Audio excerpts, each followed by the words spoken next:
Kembali memanas kasus ijazah palsu Jokowi di mana Roy punya bukti 5 ijazah yang asli dari fakultas dan angkatan yang sama dengan Jokowi di mana semuanya sangat berbeda dengan fotokopi ijazah yang diklaim asli oleh pihak Jokowi.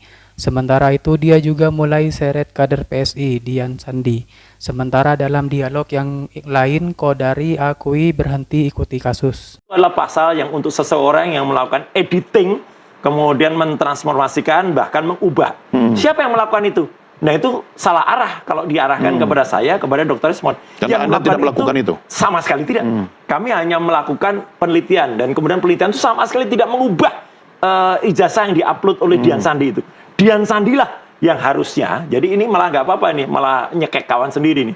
Dian Sandi lah yang dari PSI itu yang mengupload tanpa izin Joko Widodo, membuat suatu perubahan karena tadinya ijazahnya tuh bentuknya adalah fisik, diubah sama dia jadi digital. Digitalnya saja miring atau mencos ya, nggak sesuai. Kemudian dia tampilkan tanpa izin, dia mentransmisikan, kemudian membuat dapat diaksesnya. Itu Dian Sandi Utama. Iya, itu kan nanti juga akan terbawa kan dalam materi sidang kan? Dia harus diperiksa dulu, bahkan dia harus kenakan duluan sebelum sebelum saya, Dr. Ismon, Dr. Tifa. Tapi ini kan urusannya ada seorang warga negara yang merasa Anda tidak menghormati.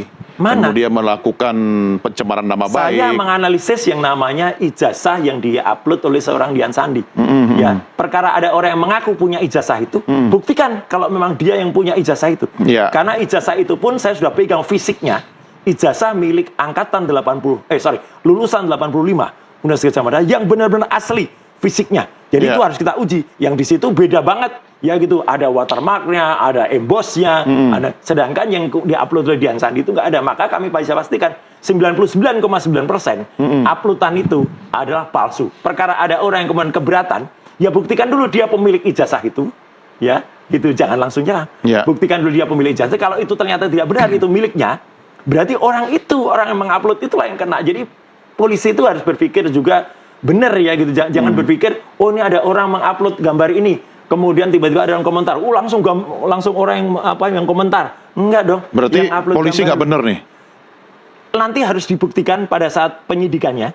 Ya, kalau memang salah, ya polisi harus terima koreksi. Karena jangan sampai seperti Bareskrim kemarin, mempublikasikan yang misalnya fotokopi, tahun KKN-nya salah, makanya harus ada gelar perkara ulang. Gitu atau berarti tunggu dong proses selanjutnya. Harus ditunggu proses selanjutnya, dan kita sanggup men-challenge, dan kita punya novum yang sangat clear terhadap ini. Tapi Anda setuju kan kalau seorang Joko Widodo itu tuh tokoh publik begitu?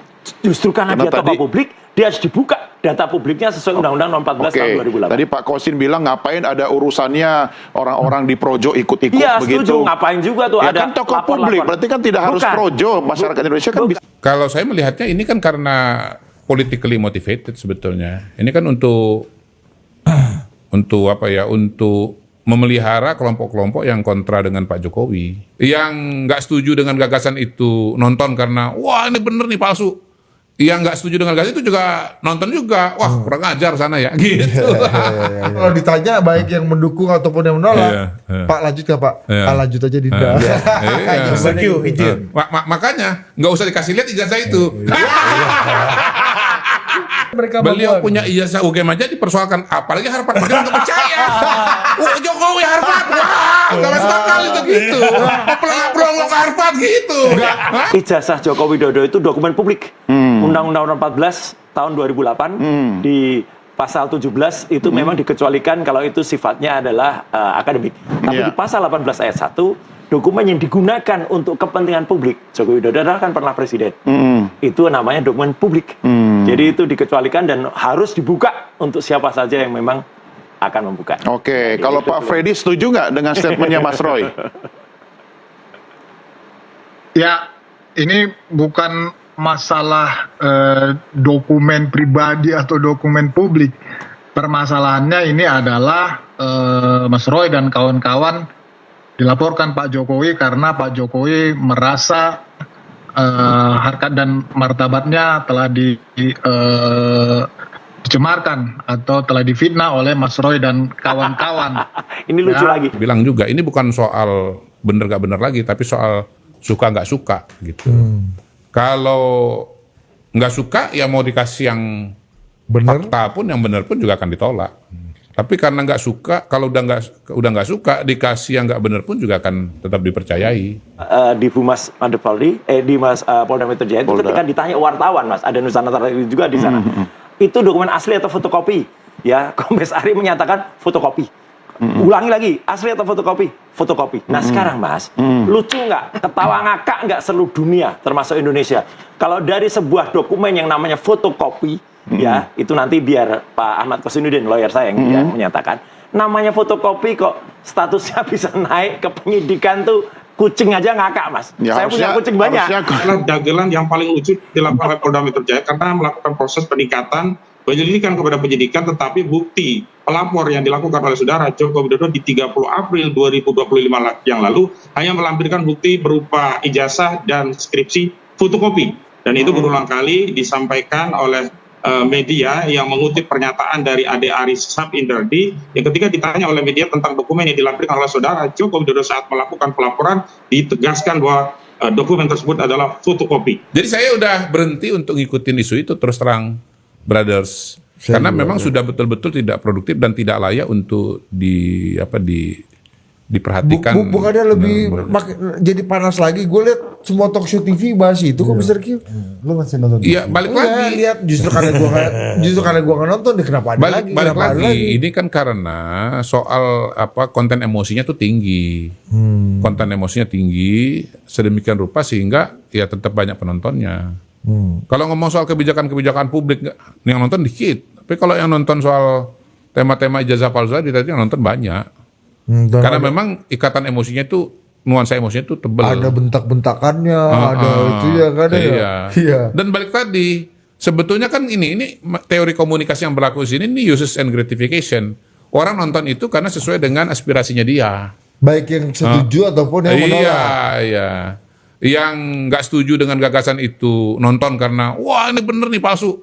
Yang nggak setuju dengan gagasan itu juga nonton juga, wah kurang ajar sana ya, gitu. Iya. Jadi semuanya ini pelayanan emosi sebetulnya. Iya. Kami sudah megang 5 ijazah asli, benar-benar fisik asli, itu milik Angkatan 85 Fakultas Kehutanan, ya, yaitu UGM asli, dan itu beda dengan miliknya Joko Widodo. Oke. Ya, itu biar Pak Ahmad Kosinudin. Saya ke hari ini sebenarnya apa yang dilakukan oleh Polda Metro Jaya adalah tindakan yang merupakan terkategori pembangkangan terhadap proses dan prosedur yang sedang terjadi atau bergulir di Barreskrim.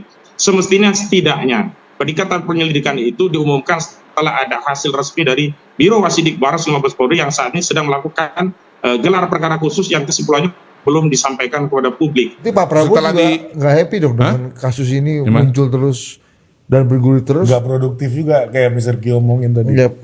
Merasa tidak produktif. Loh, kan nggak bisa juga suka nggak bisa juga kan? Ya namanya opini publik berkembang sesuai dengan situasi dan kondisi gitu loh. Pak Prabowo itu kan kepedulian adalah soal program-program prioritas pemerintah. Yang dipikirkan Pak Prabowo itu ya soal-soal ekonomi, soal MBG gimana bisa terlaksana, sekolah rakyat dibikin 100, tahun depan mau 100, begitu 100 ini kelihatannya berjalan, ditambahin lagi, jadi ada 100A, 100B gitu. Ya, tapi soal ijazah ini bukan prioritasnya Pak Prabowo ya. Saya lihat enggak lah ya.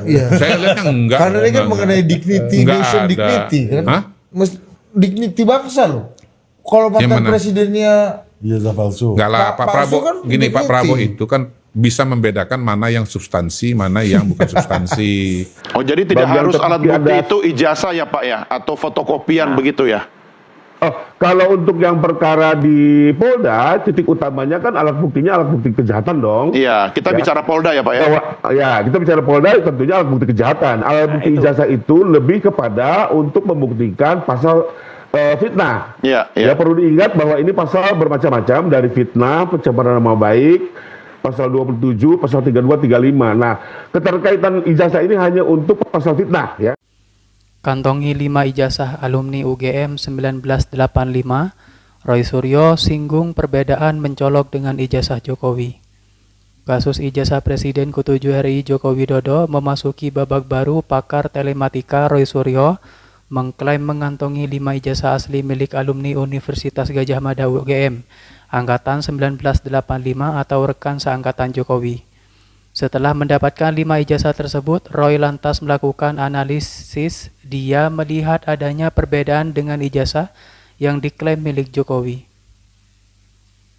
Meski telah memegang dokumen tersebut, dirinya belum mau menunjukkan dokumen itu sesuai amanah. 5 pemilik ijazah tersebut akan ditampilkan nanti di meja persidangan.